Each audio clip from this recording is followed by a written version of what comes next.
Is your life story worth telling? Is my life story really worth telling anyone? Won't they find it too blah? These were the questions on my mind a few weeks ago. This all started when I was invited to do a presentation at the InterNations community for their series called Inspirational Stories. I was really humbled by the invitation, yes, a little bit proud, but my mindset quickly changed into a lot more anxious one. I had heard their previous speakers had included people who had overcome real struggles and even trauma in their lives. So I wasn't sure how my life could measure up to that. How the heck was I supposed to compare with that? How would my boring normal life be inspirational? Could I really fake it until I make it this far? I was worried. And then it hit me.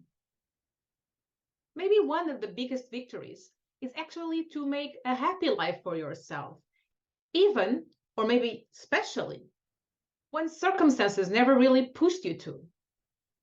I had a very happy childhood, never really suffered any trauma. I think I might have been bullied, but never really understood it as such. I never really lived in poverty.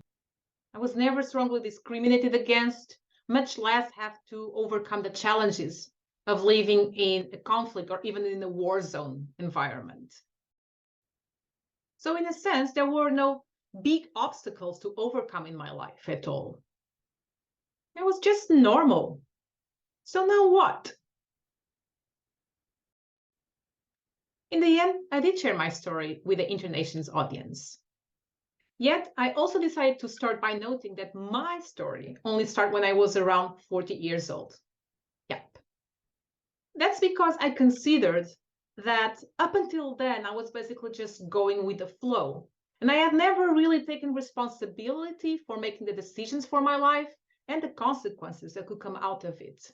So in a sense, I had not yet become a mature adult. That's what children and teenagers do. They go with the flow, they don't really care where it leads them, and they certainly are not very happy about assuming the consequences. Basically, they simply complain about it. Going with the flow no longer counts for me. You really need to grab the wheel. So in this case, I decided to share how after I was already over 40, I decided to design a new definition of what success and happiness would mean to me.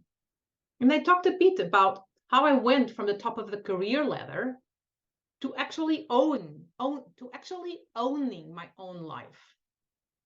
Basically, by realizing that success alone was no guarantee to happiness.